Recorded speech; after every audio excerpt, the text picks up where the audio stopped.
From the unexplained to the mundane, come join us on a journey to the fringe. Hello and welcome to Journey to the Fringe. We're following up on our Uri Geller saga. When we left off the wee lad with the exotic accent, he was living high on the world, having failed miserably on Johnny Carson, and stumbled upon all talk shows actually wanted him still, and succeeding very well at the SRI studies. So Chelsea, this is where the episode picks up. He's sitting high on life. Project Stargate's looking at him because he did quite well at the SRI studies. Pretty good, I think. And they said, hey, Ray Hyman, you need to come look at this guy. Right off the bat, there are a lot of critics of Hal Puthoff and why do I always forget the other guy's name? Russell Targ. Billy Meyer. Billy Meyer's study. Because there were too many fake UFOs. Billy Mays. I'm skeptical of their study too. I'm going to be honest. Critics of this experiment included many people, but the first ones we're going to talk about are David Marks and Richard Kammann, who published a description how Geller could have cheated in the informal test of his so-called psychic powers. Their 1978 article in Nature and 1980 book The Psychology of the Psychic, they described how a normal explanation was possible for Geller's alleged psychic powers. Marks and Kammann found evidence that while at SRI, Geller was allowed to peek through a hole in the laboratory wall, separating him from the drawings he was being invited to reproduce. What? These drawings were placed on a wall opposite the people, which the investigators, Targ and Puthoff, had stuffed with cotton gauze. In addition to this error, the investigators had also allowed Geller access to a two-way intercom, enabling him to listen to the investigators' conversation during the time when they were choosing and or displaying the target drawings. These basic errors indicate the great importance of ensuring that psychologists, magicians, or other people with an in-depth knowledge of perception who are trained in methods for blocking sensory cues be present during the testing of psychics. Marks, after evaluating the experiments, wrote that none of Geller's paranormal claims had been demonstrated in scientifically controlled conditions, concluding that Geller has no psychic ability whatsoever.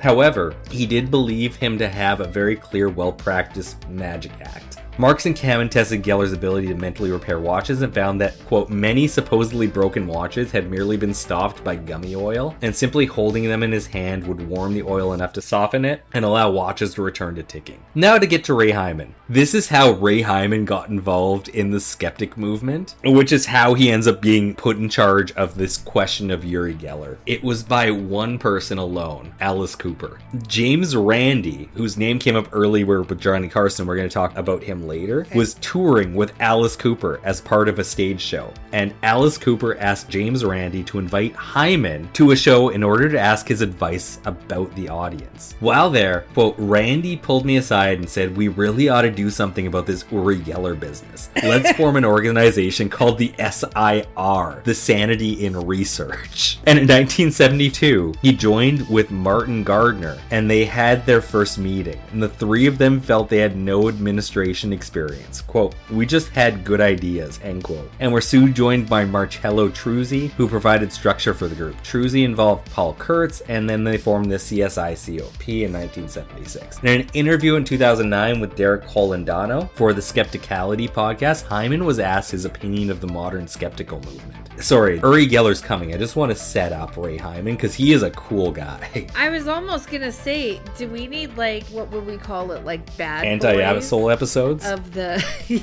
anti-asshole, like bad boys of the Skeptics societies? I'm interested in his work. I think that'd be really cool. Not that I'm like pro-skeptic, because I love fleets of fancy. The right skeptic, yeah. Yeah, Not one who wants to shit over everything. I want one who wants to see the real shit. Yeah, like us. Like, I want to believe in Serpo, but I just don't because I'm familiar with Richard Doty. I still like it, but I'm not going to shoot down everything. Like, I do want to hear more about this kind of stuff. You know what I mean? Yeah. So anyhow, Hyman responded that skeptics need to have goals and a way to measure them. They need to become a resource for the public and focus on educating journalists and teachers. Quote, that way, we will get more bang for our buck, end quote. On the current state of the skeptical movement, Hyman stated, quote, the media, unfortunately, has made it so we have many more believers, end quote. Less science teachers in the classrooms, major newspapers are firing their science writing staff, 24-hour news channels are trying to fill all that time and compete with Fox News. Quote, things aren't good. That was 2009. Back to where we were, Hyman was asked by DARPA to investigate Uri Geller, and then Hyman was intrigued by the story. And Chelsea, I think this story came up in the Edgar Mitchell story, where Uri Geller had been around NASA and he had taken a ring and he mentally manipulated it so it was in an S shape. I don't remember it. Okay, that's fine. That's as much as we need to know. Basically, he had broken a ring, like, with his mind. What a dick. Hyman had heard this story and he's like, I need to look into it. Uri Geller had set it on a table and without touching it, the ring stood on end, broke in half, and formed itself into an S shape. That's fucking bullshit. Upon questioning all the scientists at the lab, Hyman discovered that no one had actually seen this happen. Of course not. But had heard stories from others that it had happened. Weird how these stories come up, Chelsea, about all these things happening around Uri Geller. But it's not attributed to him, it's people are talking about it. Yeah, that's how people gossip. That's just like human nature. You ever play... But I feel that's apt from how you finished off the end of the last episode, how people are saying these things. Oh yeah, George and Uri saying that watches just stop. But yeah, true. The watches just stop working if you need a reminder. There's no way that happened to a ring. I've seen rings and they don't do that.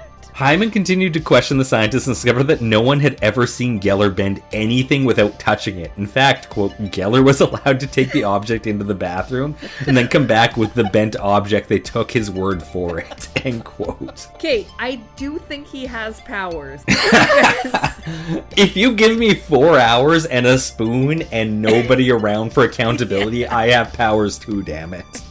Like, how is that not powerful to be able to, like, have all this... Manipulate people? Yeah, this is insane. And then, quote, the parapsychologist also sent to investigate saw a psychic, and I reported back that I saw a charismatic fraud, end quote.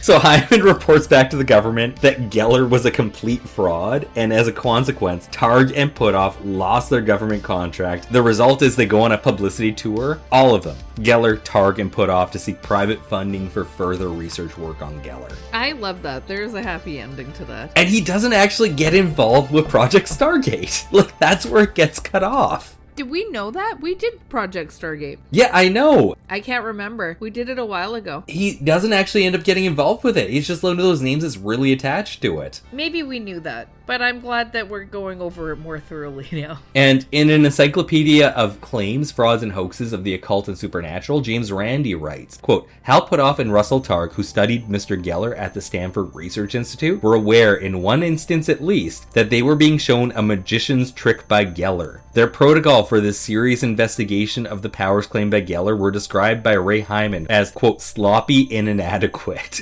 end quote. Sorry, continuing on because that's a quote within a quote. Critics have pointed out that both Putoff and Targ were already believers in paranormal powers, and Geller was not adequately searched before the experiments. Psychologists C.E.M. Hansel and skeptic Paul Kurtz have noted that the experiments were poorly designed and open trickery. This is amazing on so many levels. Do you think that Uri Geller could exist today? Yes, he still does. I mean, like, for him to have come to being during this day. Yes. Because RFK Jr. exists. That's true. The second point I have to make is I just pulled up this book because this book sounds fantastic. And wow. Is there a picture of James Randi on there? Wow, those eyebrows. Oh, that's James Randi, isn't it? Oh, they yeah. Are sure. He is a wizard. Yep, those are wizard eyebrows for sure. Don't take that picture away because we're about to talk about James Randi now. Good. I want to look at him in the eye like this. James Randi begins his career as a magician under the stage name The Amazing Randi, and later chose to devote most of his time to investigating paranormal, occult, and supernatural claims. He's like Houdini. They had the same start. But during Alice Cooper's 1973 to $74 billion Babies tour, Randi performed on stage as a mad dentist and as Alice Cooper's executioner. He also built several of the stage props, including the guillotine. And that's where everybody met each other, for the debunkers group. This is such a good story. Alice Cooper, on James Randi's death, had this quote: "I am so proud to say that for a brief time, the greatest of them all, the amazing Randi, was part of our traveling troupe. He was our illusion guru and taught me everything I know about how magic could meet rock and roll. His genius helped the $1 Billion Babies show become the spectacle no one had ever seen. He was rock and roll's Gandalf." End quote. I love this. It just keeps getting better. I want to read this book. James Randi, out of everybody, is Geller's biggest opponent. He claims once that Geller was a fraud who took advantage of helpless people. This seemed to be true according to Uri's first autobiography, where he stated that sometimes he would dupe the audience to think that he knew their vehicle's plates, when it was his manager who had earlier provided them to him. Randi even made a habit of performing Geller's so-called paranormal displays on stage to prove that they were all an illusion. Like, he would word for word redo a magic show just to show that this was not magic. I fucking love this. This guy just wants to see his downfall. And this is hilarious. So Randi would actually get accused of having psychic powers to perform acts such as the spoon bending. And according to James Alcock, at a meeting where Randi was duplicating the performance of Uri Geller, a professor from the University of Buffalo shouted out that Randi was a fraud. Randi said, "Yes, indeed. I'm a trickster. I'm a cheat. I'm a charlatan. That's what I do for a living. Everything I've done here was for trickery." End quote. And the professor shouts back, quote, "That's not what I mean. You're a fraud because you're pretending to do these things through trickery. But you're actually using psychic powers and misleading us by not admitting it." End quote. I love the heavy use of the word trickery. A similar event involves Senator Claiborne Pell, a confirmed believer in psychic phenomenon, where Randi personally demonstrated to Pell that he could reveal by simple trickery a concealed drawing that had been secretly made by the senator. Pell refused to believe that it was a trick, saying, quote, "I think Randi may be a psychic and doesn't realize it." Randi consistently denied having any paranormal powers or abilities. Wow. And according to Higginbotham, this result caused Randi to realize that much more must be done to stop Geller and those like him. So in 1976, Randi approached Ray Hyman, a psychologist who had observed the tests of Geller's abilities at Stanford and thought them slipshod, and suggested that they create an organization to combat pseudoscience, which we talked about, the Committee for Scientific Investigations of Claims of Paranormal, CSICOP. And using donations and sales of their magazine, The Skeptical Inquirer, they and secular humanist philosopher Paul Kurtz took seats on the executive board, and they also included Isaac Asimov and Carl Sagan as members of the board. And Randi traveled the world on behalf of CSICOP, becoming its public face, according to Hyman, the face of the skeptical movement. I love James Randi. What a cool guy. I know. I really like him. I feel like he deserves his own episode. No kidding. Yeah. It turns out it's an Uri Geller episode. And again, we have so many more people like you're not expecting to come up, but they are. I love him. And Chelsea, do you know who was working at SRI at the time of Uri Geller being there? Yes. You don't, so I should just tell you. It's Jacques Vallée. Oh. So weirdly enough, he's around and Uri Geller's there. Vallée does not endorse Geller's claims, but he did not dismiss them either. He instead treats Geller as a data point within a broader pattern of anomalous cognition, and Vallée notes describe Geller as a complex subject whose performance were difficult to categorize, and he acknowledged that some of the SRI results were ambiguous and that the experimental conditions were not always ideal, but he also noted that certain sessions produced outcomes that were not easily explained by conventional means. Vallée's interest in Geller was less about spoon bending itself and more about what Geller represented and the possible overlap between psychic phenomena and altered states of consciousness. That was something. Are you making this whole thing up? You would think. It's just going to keep getting weirder because, Chelsea, we're going to talk about, he's on top of the world. He got onto all the talk shows. He had that SRI study that is absolutely destroyed. But what do you think he does from here? I'm going to stop you right there. He becomes a mineral dowser. But why? After the 70s, in the 80s, he shifts his work from the televised and towards private consulting, and he describes himself as a mineral dowser. He claims he's able to locate oil, gold, and other resources, including diamonds, in the ground. And according to his own account, he charges a standard fee of £1 million during this time. What? In 1986, an Australian skeptic reports that the mining company Xanax paid Geller $250,000 and granted him an option for 1,250,000 shares at 20 cents each. The contract was tied specifically to the identification of a potential diamond deposit, but the place he identified never finds a single fucking diamond. And he still got paid. Apparently he still got paid. I don't know if he got to take advantage of the stock option. What the fuck? But that's where he actually ends up making like all his money. Apparently, because I can't find much about it, but he says it too, makes all his money in mineral dowsing during this time. Good for him. Is it? I mean, yeah, he's taking it from pretty terrible people, but it's, I don't know. I don't know, but he seems doing pretty good for himself where this... Yeah. I don't know. He says he performed this for many mining and oil companies over this time, and using what he described as remote sensing or map dowsing rather than traditional tools. He claims he can detect underground structures by holding a pendulum over geological maps or by focusing on areas mentally. None of these results are ever independently verified. Funny enough, you can, I don't know if it's on Amazon, but you can find like an Uri Geller mineral dowsing set that you can buy yourself. Oh, I'm not even interested in it. If you ever want to get into it. And during this time, he expands his consulting into other categories and into other sectors. He worked with Readings FC. Oh, fuck, sorry. This is where he gets into sports. So he works with a football club called Reading, and he says, we're going to get positive energy into your group to avoid being sent down to the lower level. So he places crystals behind the goals at Exeter City before a critical match.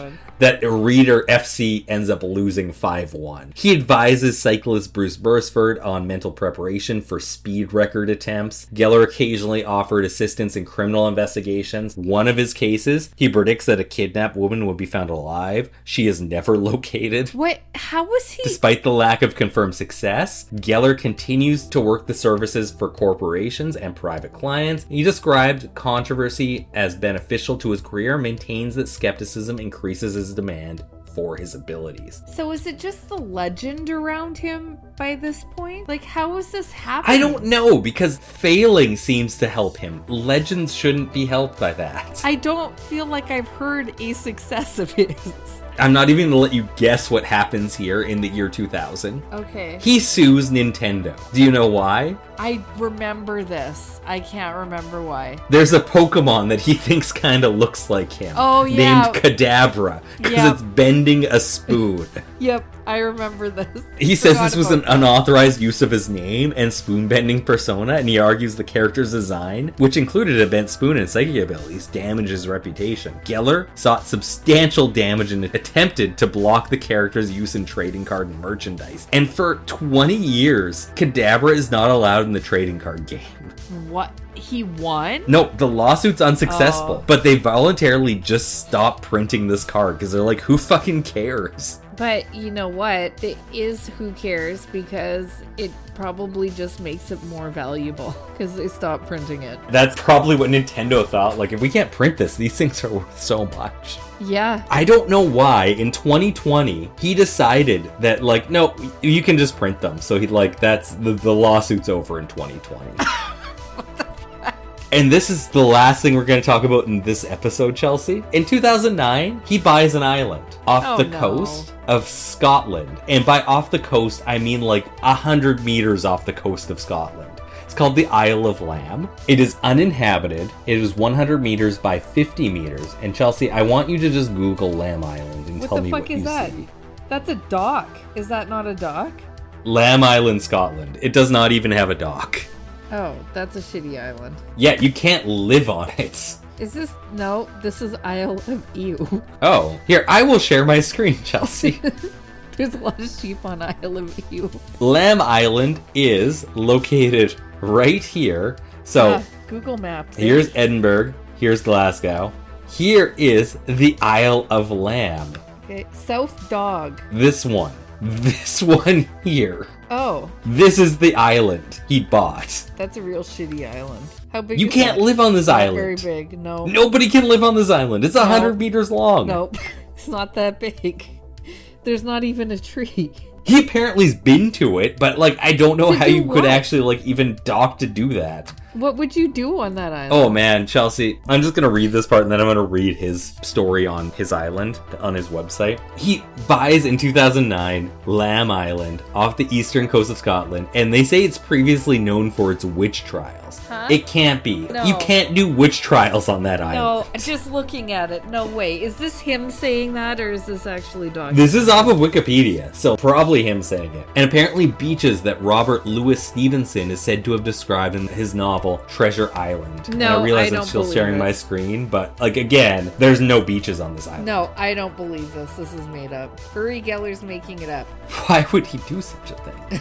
Geller claims that buried on the island is Egyptian treasure brought there by Skoda, the mythological half-sister of Tutankhamun in Irish mythology 3,500 years ago, and he claims that he will find the treasure there through dowsing. Geller also claimed to have strengthened the mystical powers of the island by burying in a crystal orb once belonging to Albert Einstein. In 2022, Geller sought to declare Lamb as the Republic of Lamb, a micronation. This is fucking made up. Oh boy, has he done that. Like, so hard. Okay, can I just read you the description on Google Maps? Yeah, go ahead. Uninhabited offshore island flanked by several smaller islands reachable by boat. There's reviews. Oh yeah. What's the 1-star? Now owned by Uri Geller, who wants to make it an independent country and part of the EU. LOL. Well, buddy, it's part of the UK. Additionally, Sturgeon and her nasty party SNP followers would never let you take it from her clutches. That was nice. Oh, this guy has a 5-star review. Colin Jones says, had a mind-bending experience here, or maybe it was a spoon.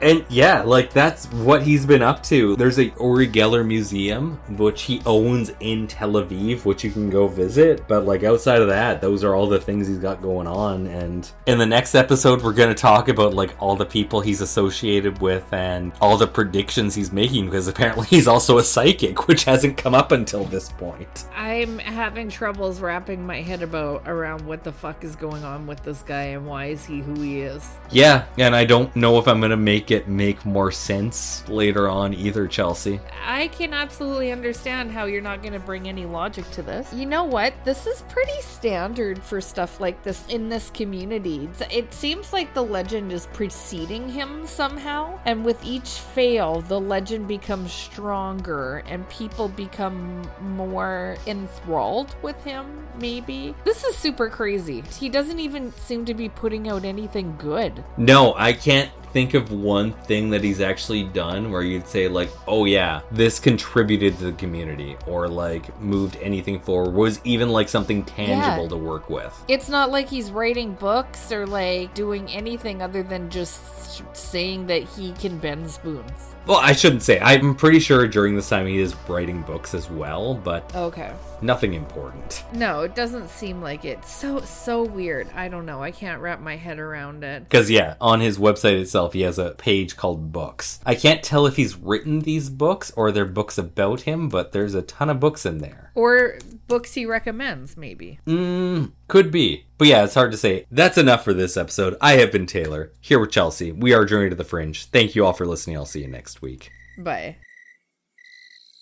Thank you for listening to Journey to the Fringe. If you have liked what you have listened to, please like, share, subscribe, or follow, depending on what venue you are listening to us through. Also, please, if possible, leave a 5-star review, as that really helps us in the algorithms. Should you wish to interact with us, please check us out on your social media of choice. I bet you we are there. And if you really want to communicate with us and give us ideas for new episodes or tell us that we're wrong and terrible, either way, please send us an email at journeytothefringe@gmail.com. For now, I'll see you in the next episode.